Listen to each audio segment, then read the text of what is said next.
आज हम लोग पढ़ेंगे फोनिक साउंड क्या होता है। ठीक है, तो सबसे पहले सभी लोग को ध्यान ये देना है कि ABCD तो सबको आता है ना। अब देखो ये नहीं समझ में आता हो कि ए को हिंदी में क्या पढ़ेंगे। हिंदी पढ़ना लगभग सभी लोग को आ गया है, ठीक है।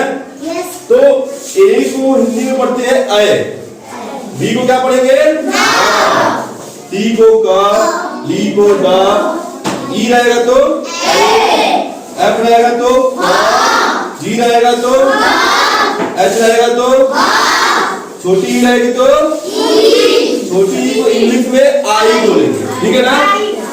जे रहेगा तो के रहेगा तो एल रहेगा तो एम को म, एन को न, ओ को ओ पढ़ेंगे, पी को प पढ़ेंगे और क्यू को क पढ़ेंगे, ठीक है। उसी तरह से आर को र पढ़ेंगे, एस को स पढ़ेंगे, टी को ट। देखो मतलब क्या है ये समझना है तुम लोग को।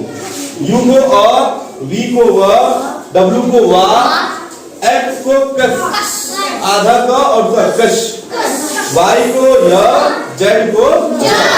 इतना समझ आ रहा है तुम लोग को? ठीक है, इतना आप लोग समझे हैं। ये इंग्लिश में कुल कितने लेटर है? 26। इंग्लिश में हमारे ऐसे करके ABCD से लेके Z तक 26 लेटर होते हैं, ठीक है। इंग्लिश में हिंदी में जैसे पढ़े होंगे तो 52 हुए होंगे, उसमें से 13-14 स्वर, मतलब होते तो 16 है लेकिन 13 स्वर होते हैं, बाकी व्यंजन होते हैं। जैसे तुम लोग मिला के पढ़ते थे क प्याज की मात्रा का, म, काम ऐसे पढ़ते थे, वैसे इंग्लिश में भी पढ़ना है। इंग्लिश पढ़ना कोई कठिन नहीं होता है, बस समझना है कैसे पढ़ना है। अब ये क को कब पढ़ रहे हैं, ठीक है ना, और स को भी कब पढ़ रहे हैं तुम लोग को देखो बता देंगे हम। कभी कभी ऐसी चीजें होती है कि स को सी को मतलब क्या करते हैं, कभी क भी पढ़ते हैं कभी स भी पढ़ते हैं, कहाँ पढ़ते हैं वो बताएंगे। लेकिन फिलहाल हमको ये समझना है कि ये 26 लेटर हैं। 26 में तुम लोग अगर ध्यान दो, ये जो 5 लेटर है ए, ई, ओ, यू और आई, इसमें देखो हिंदी का स्वर आ रहा है। देखो ए की जगह आई आ रहा है ना, आई की जगह छोटी ई की मात्रा आ रहा है, ठीक है।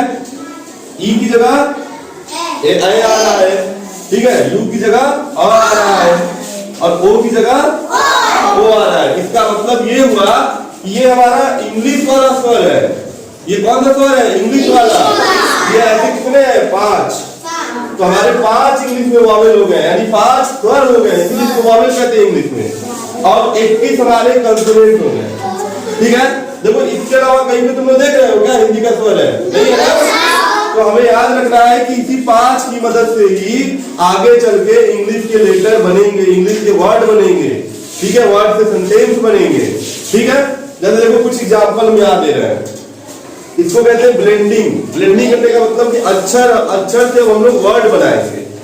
CAT, सी को बोलेंगे क और ए को आए और टी को टा। तो अब इसको ए को आई की मात्रा लगाएंगे, ए की मात्रा, तो CAT क्या हो जाएगा? कैट हो जाएगा ना। अब अगर यहाँ सी ना रहे, अगर सी नहीं लगाए केवल AT लगा होता तो ए और टा, ऐड हो जाता ना, ऐड।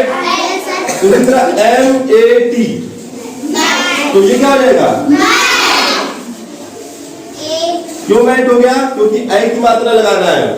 एम को म पढ़ रहे हैं, टी को ट पढ़ रहे हैं, ए जो होता है हमारा आई की मात्रा है यहाँ पे, ठीक है ना। कहीं कहीं आ की मात्रा भी होता है, वो भी हम बताएंगे, ठीक है। RAT, BAT समझ आ रहा है? अगर देखो कहीं UN लगा है, UN, इसको पढ़ेंगे अन। क्या पढ़ेंगे? अन।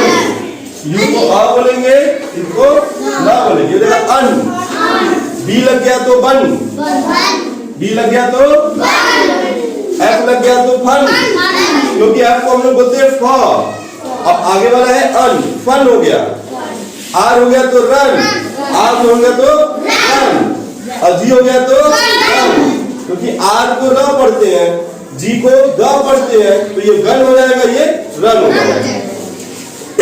देखो ओ और एक्स, ओ को बोलेंगे ओ और इसको बोलेंगे कश, इसको बोलेंगे ऑक्ष। क्या बोलेंगे? ऑक्ष। ऑक्ष बोलते हैं ना, ऑक्ष। ऑक्ष मीन्स बैल, बड़े हो ना।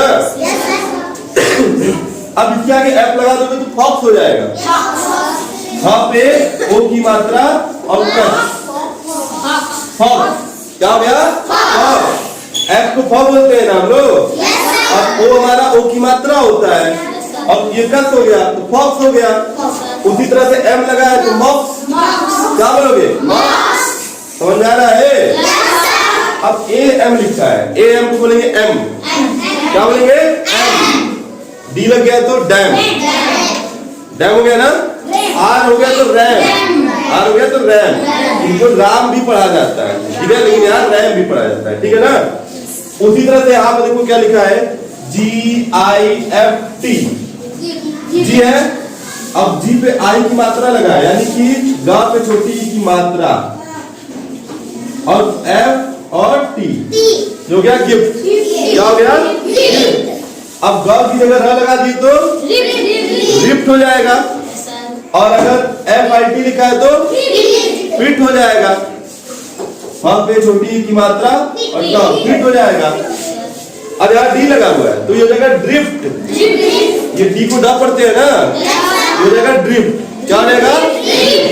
तो देखो एक चीज का ध्यान दो सभी लोग कि अगर हम लोग को ये याद है फोनिक साउंड के बारे में कि ए को ए पढ़ते हैं, बी को क्या ब पढ़ते हैं, सी को क पढ़ते हैं, डी को ड पढ़ते हैं, अगर ये याद कर लिए तो ऐसे ऐसे शब्द मिला मिलाकर तुम लोग इंग्लिश पढ़ना जान रहे हो। अभी क्लास 3 में हो, मेहनत से पढ़ोगे, क्लास 4 में जाते जाते जो इंग्लिश के वर्ड होते हैं ना थोड़े थोड़े जो कठिन वाले, वो भी पढ़ना शुरू कर दोगे, ठीक है। आगे हम तुम लोग को बताएंगे, फिलहाल इससे जितने भी ऐसे शब्द आएंगे अभी बना के देते हैं, तुम लोग को करके तुम लोग को दिखाना कैसे होगा, ठीक है।